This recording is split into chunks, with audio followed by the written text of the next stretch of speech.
Fala galera, beleza? Bom dia, boa tarde, boa noite. Não sei como é que você está aí do outro lado, espero que bem. Também não sei que horário você vai assistir essa videoaula, mas espero que vocês estejam acompanhando aí, né? Venham acompanhando as aulas que eu estou gravando para vocês. Espero que vocês tenham gostado, venham gostando.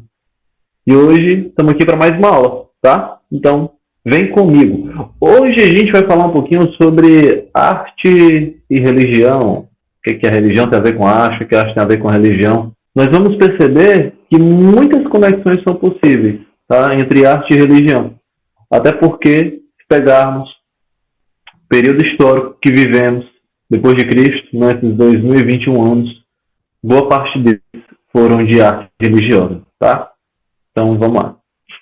Essa é mais uma aula de arte para o primeiro ano. Comigo, professor Júnior Martins. Simbora. Deixa eu falar um pouquinho sobre essas poéticas do sagrado, né? Qual é essa relação entre arte e religião que eu quero trazer para vocês hoje. E aí, para pensar um pouquinho entre arte e religião, é importante que a gente pense o que a arte e a religião têm em comum, né? Qual é a função de cada uma delas, como é que elas acabam se conectando, né? Se a gente for parar para pensar, primeiro, religião, ela vem lá do latim da palavra religare, né? Quer dizer, ligar de novo, ligar novamente, reconectar, conectar o homem com esse seu lado espiritual novamente, né? Fazer essa conexão do terreno com o divino. A gente pode dizer que é uma aproximação desse homem com o seu caráter divino, com o seu caráter sobrenatural, com o seu caráter espiritual. E muitas vezes, né, percebemos que a arte, né, ainda mais em sua origem, ela parece também estar um pouco conectada com isso. Basta a gente relembrar aí nas aulas anteriores que eu fui vendo com vocês, o homem primitivo na arte rupestre. As pinturas nas cavernas tinham uma conotação mística, né? Eu fazia aqueles desenhos para tentar me apropriar daqueles animais, para que assim a minha caçada tivesse êxito. Então, já são as primeiras conexões entre arte e religião. Essas produções de arte, elas vão estar muito ligadas, né, nesse aspecto religioso, a objetos, né, a música, a festejos, cerimônias, construções, pinturas, esculturas, escrituras e por aí vai. A gente vai ver que ela é muito rica, e o Brasil é muito rico dessa arte religiosa. A religião, ela começa a surgir mediante algumas dúvidas que o homem tem, né?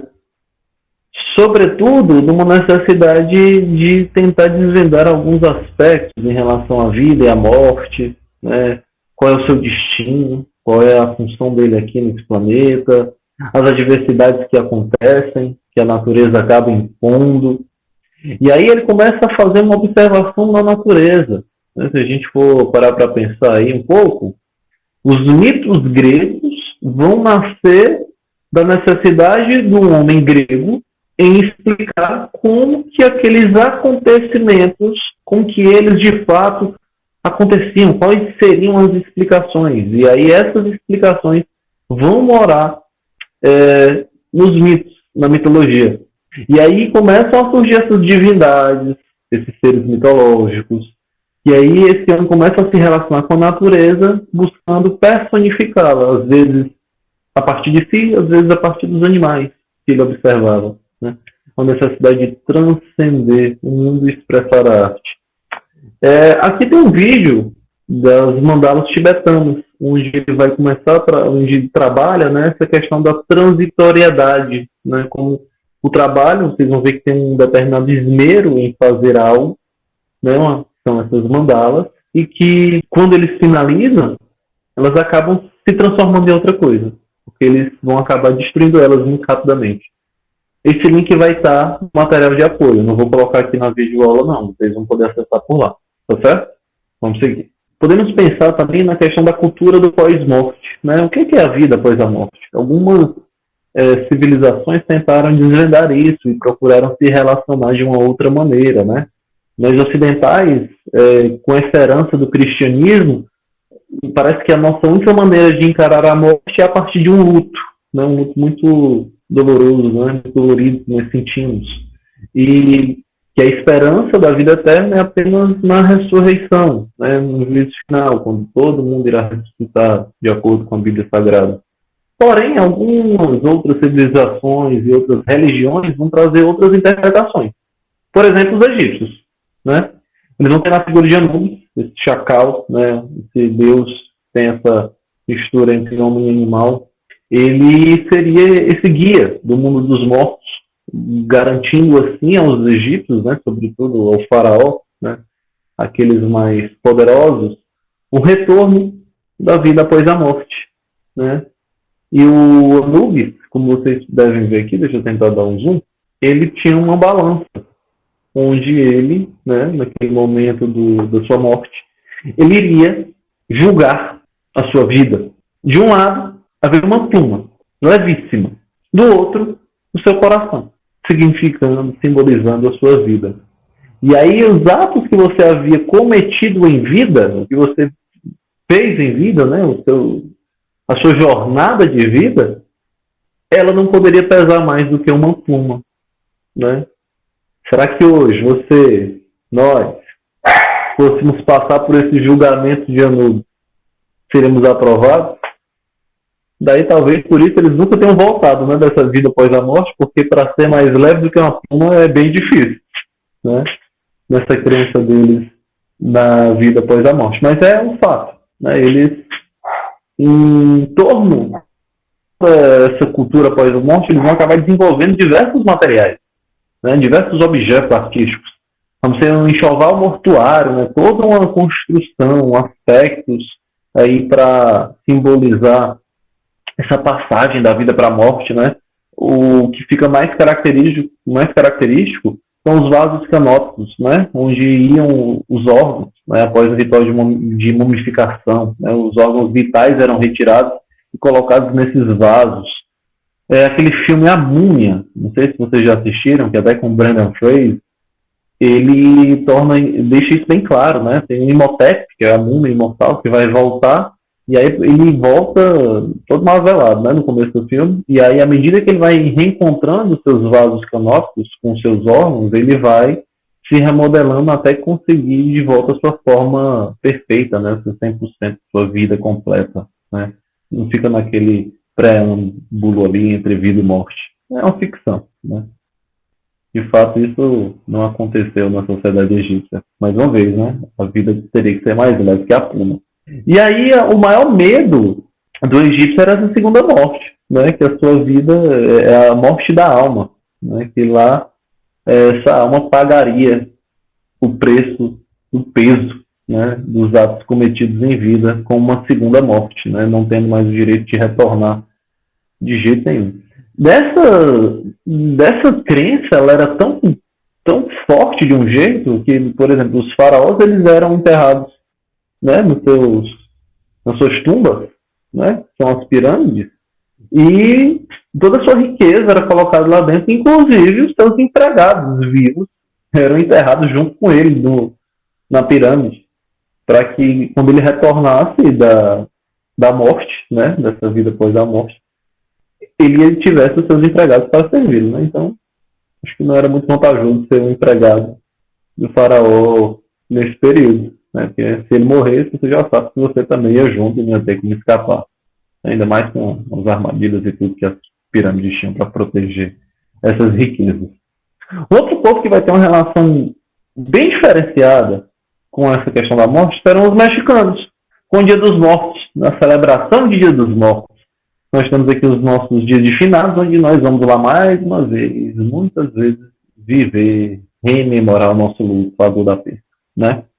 Mas os mexicanos não. Nesse Dia dos Mortos é um momento de celebração. É um momento de celebrar a ancestralidade, celebrar a morte. Eles entendem que a morte é a condição da vida, né?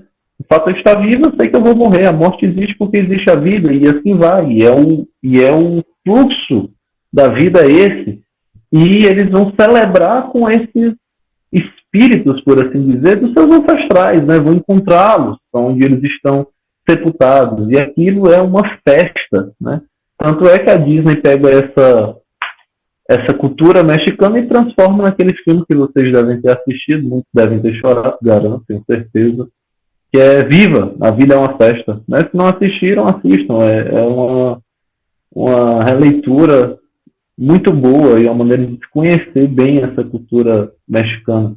E aí, nesse período, eles fazem muito as catrinas, né, que são essas máscaras, né, de caveira pintada, muito inspiradas lá nos deuses pré-colombianos, como nós vamos ver a seguir, né, que vão trazer essas origens, sobretudo nos Incas e na arte pré-colombiana, né.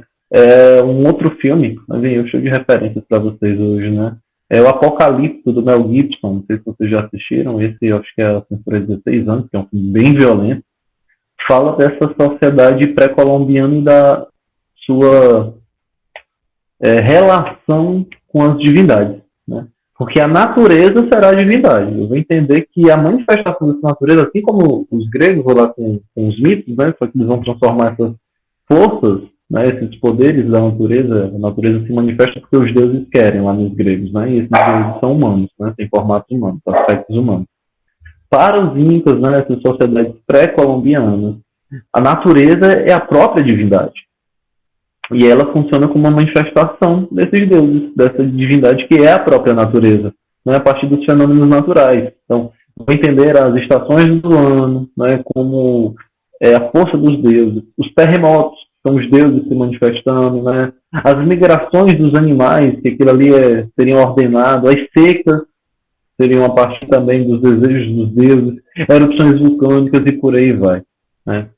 E eles vão ter, né, dentro dessa cultura, a ideia da Pachamama, né, que é a Mãe Terra, e o Pachatapa, que é o Deus Pai. Mas eles vão ter uma figura muito mais forte na Pachamama, né, a questão da deusa, a Mãe Terra, né. Aqui eles vão idolatrar muito mais essa figura feminina do que a masculina. Para quem tem Netflix, né, se vocês tiverem acesso aí, tem uma animaçãozinha sobre a Pachamama. Se eu não me engano, o próprio nome é Pachamama, uma animação que fala de uma maneira bem lúdica sobre essa ideia da Pachamama, né, a deusa terra, a mãe terra. E aí, dentro dessa arte religiosa, né, a gente entra num período, se a gente for pensar, que é a Idade Média, que é o período que a igreja mais vai dominar, né, a gente tem ali mais ou menos em torno do século IV até o século XIV, XV de domínio da igreja, porque vão ser cerca de 1000 anos, né? E aí nós vamos ter diversas produções que nós vamos poder dividir em 3 períodos: o período bizantino, românico e gótico, né? A gente vai ver que a arte ela vai acontecer como uma forma de poder da igreja, ela vai demonstrar esse poder dela. Os líderes políticos, né, e também o poder do Estado vão se valer da importância que a arte ganha nesse período para aparecer, né, no sentido de se aproximar das figuras divinas. E nós vamos ver também aqui como que essa arte vai se apresentar, tá bom? Começando aí pela arte bizantina, nesse que a gente pode delimitar um período ali do lado oriental, né? Esse cristianismo na questão do lado oriental, onde ele vai estar em contato, em conflito direto com o islamismo, tá? Um outro filme que também retrata um pouco dessa ideia das guerras santas, né? Vocês devem estar vendo, visto em história também, chama-se As Cruzadas. Aqui a gente vai ver um pouco sobre essa Guerra Santa. Mas aqui eu vou me ater muito mais às questões artísticas, tá? Então, primeiro eu gostaria de falar dos ícones, né? Que eles vão estar diretamente ligados ao período bizantino, que é logo no começo da Idade Média, tá? E aí, os ícones, eles eram objetos sagrados, né? Imagens que eles acreditavam que tinham poderes sobrenaturais. O que é importante a gente saber? A Idade Média, né, esse período que a gente tem, vem logo depois da Antiguidade Clássica, né, que após a queda da civilização romana, né, com os ideais gregos e romanos caem, né, dentro dessa sociedade romana, já no final, o cristianismo vira uma religião oficial, ganha poder, né, e aí durante a Idade Média esse cristianismo se mantém como uma grande forma de poder nesse período, e aí a arte religiosa vem à tona. O que é que isso acaba acontecendo, né? Como a igreja entra em vigor, o teocentrismo passa a vigorar. O teocentrismo é Deus no centro das coisas, Deus que vai dominar esse pensamento.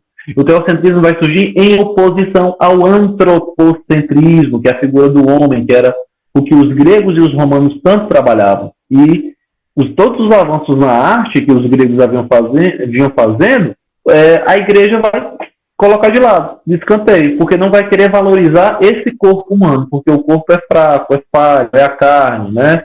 O pecado original está no corpo, então a igreja não vai querer valorizar isso, então a igreja vai esquecer tudo, e aí nós vamos ver que vamos ter um pequeno retrocesso aí nas questões artísticas. Mostro já para vocês essas características. Ainda falando sobre os ícones, por serem milagrosos, né? Acreditar que eles eram milagrosos, materiais valiosos eram utilizados, né? Como ouro, prata, marfim, né? Esmaltes eram aplicados. Então, material muito luxuoso. A igreja queria demonstrar esse poder. E os ícones ficavam na igreja, né? E aí eu ia representar o quê? Eu ia representar o homem? Não, o homem é falho. Então a arte agora é uma busca divina representando apenas os santos e seres sagrados. De que forma? Sempre de maneira rígida, sem a ideia de movimentos sérios, né? Uma pose sempre frontal para facilitar o reconhecimento, porque eu tenho uma população que não é letrada, que não entende o latim, e tudo é falado em latim, né, pela igreja, e ninguém vai entender nada. Então, a maneira de eu conseguir educar essas pessoas é a partir das imagens. O período bizantino também vai desenvolver algo muito riquíssimo, né, que é a principal marca deles, que é a auréola bizantina, que é esse círculo aqui, ó, ao redor da cabeça de Maria, que vocês devem estar vendo, ó. Vem aqui, ó, conseguem ver, notar, que é um círculo, um halo, tanto na cabeça de Maria como na cabeça de Jesus. Essa é a auréola bizantina. Para quem assistiu Dragon Ball, né, é outra auréola, né, que fica na cabeça do Goku. Se ela viesse aqui para trás, a gente ia ter uma auréola bizantina. Mas vamos lá. Olhem bem para essa Maria e para esse Jesus, para a gente começar a ver as falhas que esse período começa a trazer na arte, nos retrocessos. Primeiro, a proporção e o equilíbrio é completamente abandonado. Basta olhar aí que a gente tem uma imagem completamente desproporcional e desequilibrada. Maria tem um imenso cabeção. Olha o cabeção de Maria aí. Como parece um balão de São João, de tão redondo que é, né? Se vocês olharem para o rosto dela, as feições do rosto também elas não vão ser harmoniosas em relação ao que se apresenta, né? Toda essa maçã do rosto parece ser enorme, gigantesca, enquanto a boquinha é muito miúda, muito pequenininha, o nariz muito alongado e extremamente fino, e os olhos também longos, né, em relação a esse cabeção. O menino Jesus não é um menino, é uma sensação de menino, né? Porque não há uma ideia de infância na Idade Média, então ele vai ser trabalhado quase como um pequeno adulto, um pequeno anão, né? Um anão ali nos braços de Maria. E detalhe, Maria também não era a Maria como é conhecida hoje, né? Maria era simplesmente a mulher que teve o Filho de Deus. Não era Maria concebida sem pecado, não era essa ideia ainda. A igreja vai começar a desenvolver isso com o tempo. Por que a gente está dizendo isso? Olha aqui esses trabalhos, né? Aí eu não tenho uma aproximação de Jesus e Maria ainda. Aqui eu começo a ver uma gradação disso, né? Até chegar nesse momento em que Jesus toca no rosto de Maria. Se vocês observarem, né? Percebam, né? Claro, as desproporções, né? Maria segue com cabeção. Essa Maria que eu mostro aqui para vocês é quase uma halterofilista, né? Que segura esse anão no braço de aproximadamente 50 quilos, que é Jesus, né? Mais uma vez a ausência da noção de infância, os dedos muito longos, né? Ou seja, eu acho que fica bem claro, bem nítido essa questão da desproporção. Vocês podem ver isso nas imagens. Mas percebam como a relação materna começa a ser trabalhada pela igreja, né?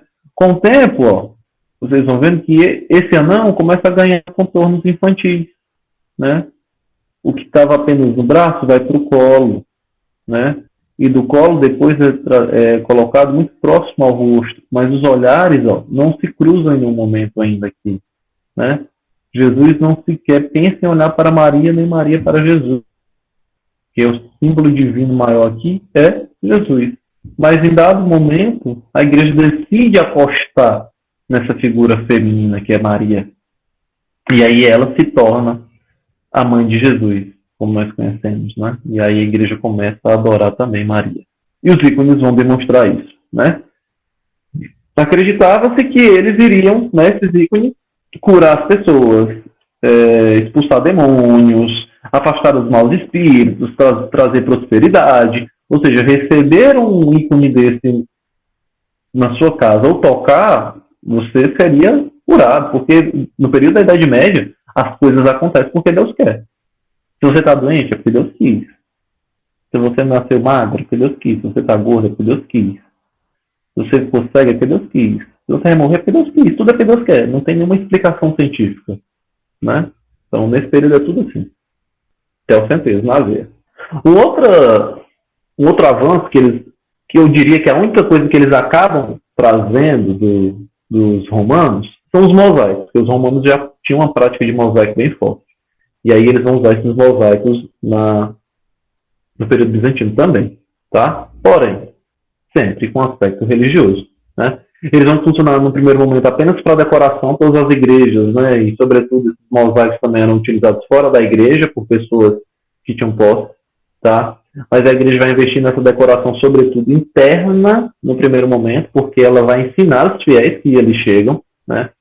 E ali, como todo mundo percebia que os santos, né, os fiéis sagrados tinham na cabeça, então era assim que eu reconhecia quem eu deveria venerar. Acontece que, para o poder, para o imperador, isso não era legal. Por quê? Aquelas pessoas que acabavam aderindo ao cristianismo, elas não iam, né, me adorar tanto quanto aquelas figuras religiosas. Ou seja, a minha importância ia começar a diminuir enquanto imperador. E aí eu comecei a perceber isso e, opa, peraí, não é por aí não. Preciso mudar essa situação. E aí, o imperador, que primeiro vai ser o Constantino, né, vai negociar ali com a igreja o uso dessa auréola bizantina. E após ali uma negociação de terrenos, de investimentos, de finanças, né, ele ganha o direito de também poder usar a auréola bizantina. E aí começa a ter aquela ideia, né, da aproximação entre igreja e poder, né? Aquela ideia que lá na frente vocês devem ver lá com Napoleão como o rei Sol, né?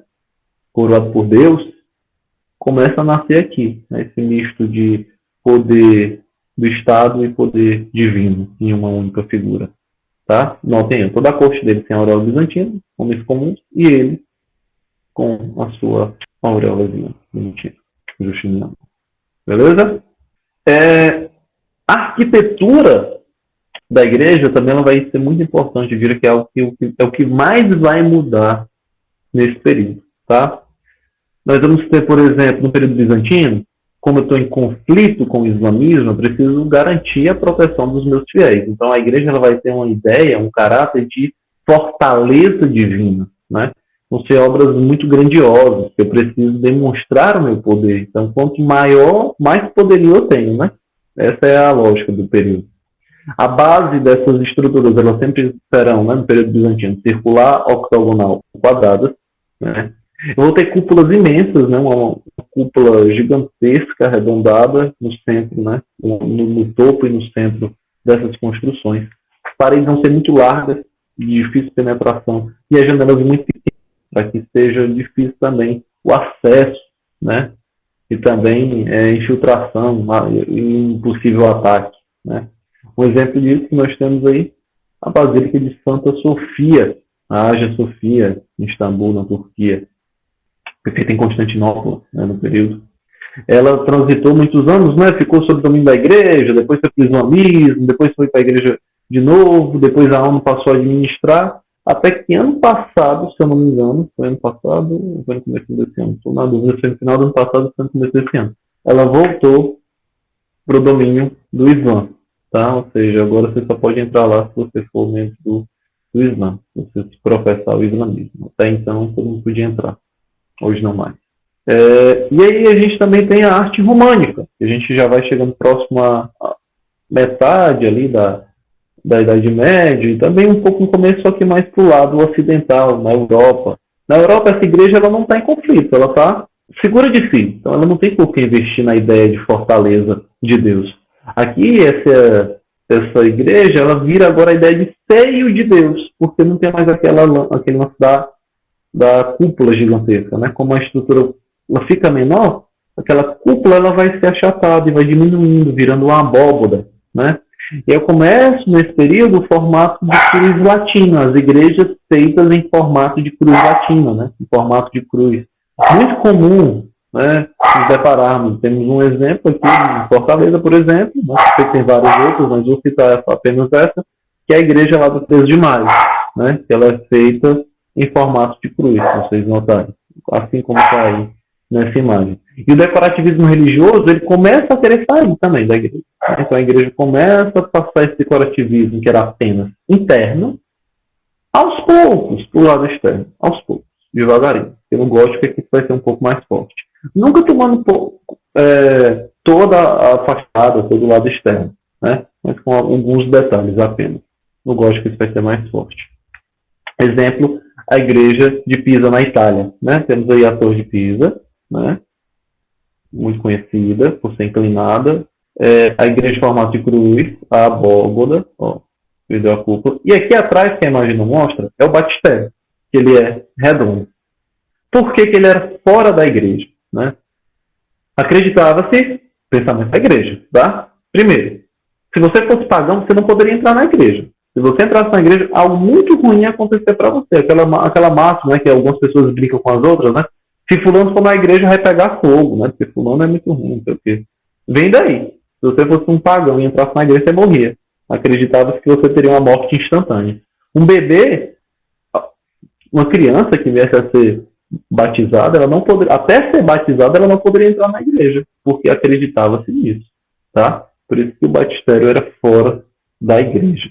Até porque também o cristianismo vai crescer e começar a trazer outros fiéis, né, sobretudo muitos adultos que ainda não haviam se convertido ao cristianismo. Né? E se eles são pagãos, eles não podem estar na igreja, porque se eles entrarem na igreja, eles morrem. Então, vamos fazer batistério lá de fora, para essa galera se converter.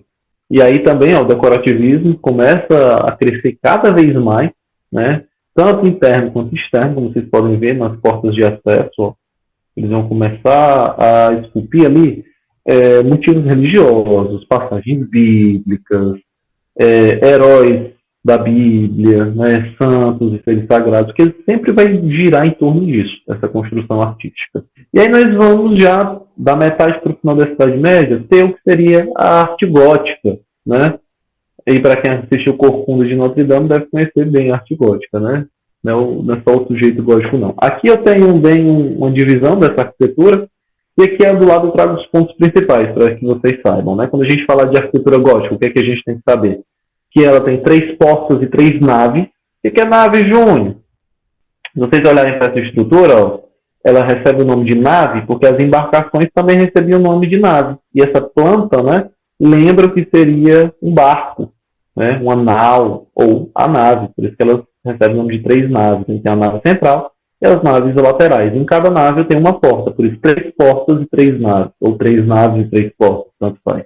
Aqui eu não tenho mais a ideia de fortaleza divina, que era o que o período bizantino tinha. Eu não tenho mais a ideia de seio de Deus, que era o que o período românico trazia. Agora, a igreja está apontando o tempo todo para o alto, para os céus. Ou seja, está me dizendo o que eu preciso fazer. Agora eu vou à igreja para buscar Deus. É uma eterna busca de Deus. A própria igreja, a própria arquitetura me diz que eu preciso apontar para o alto, apontar para os céus, porque o meu foco deve ser o alto. Em torno de tudo isso, o que beira são as trevas. Né? É tudo escuro. Percebam que essas igrejas do período gótico elas vão ser mais obscuras de fato do lado externo. Exemplo, a nossa Catedral de Fortaleza, ela segue esse estilo gótico, tá?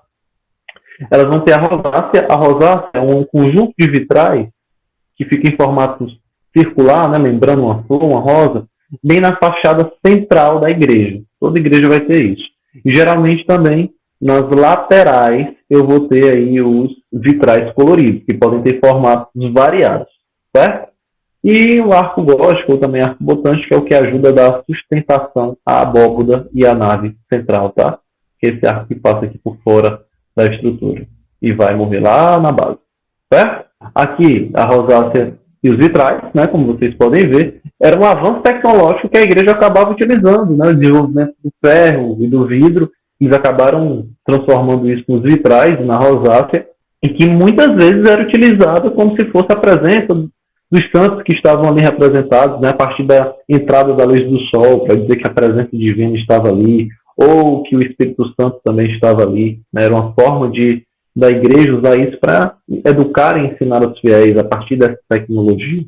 Um exemplo que nós podemos ter é a Catedral de Notre Dame. Né, ela segue essa ideia, né, para quem assistiu a Corcunda de Notre Dame.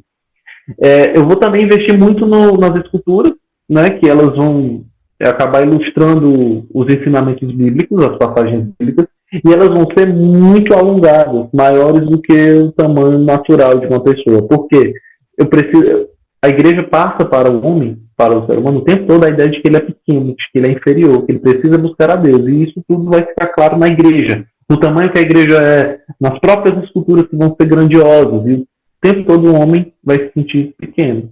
Quem sou eu? Sou uma coisa pequenininha, preciso buscar alguém que é mais que eu, que é Deus. Né? Por isso que elas vão ser verticalmente exageradas. E sempre de fácil reconhecimento, para facilitar na educação dessas pessoas. Tá? Para terminar, eu vou ter as iluminuras, que vão ser os escritos desse período. Ela vai estar presente em todo o período, mais ali no românico e no gótico. Né?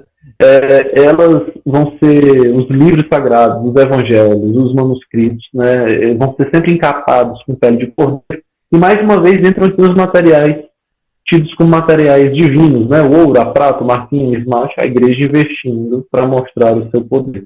E eu vou ter aqui, na confecção dessas iluminuras, dois tipos de trabalho. Os copistas, que vão trabalhar diretamente para a igreja, né? Fazendo essa cópia dos manuscritos sagrados. E vou ter os artistas, que vão trabalhar de uma maneira secular, né? Ligadas à comunidade, ao entorno da igreja, produzindo algo semelhante, né? Ao que seriam as iluminuras, para dar uma sensação de que também elas poderiam ser um pouco mais acessíveis para essas pessoas. Beleza? Então, assim eu termino a nossa aula de hoje. Espero que vocês tenham gostado. Deixo aí uma atividade de 5 questões e depois eu volto para corrigir ela com vocês. Valeu? Massa, galera. Boa semana para vocês. Se cuidem, fiquem com Deus e até o nosso próximo encontro. Valeu!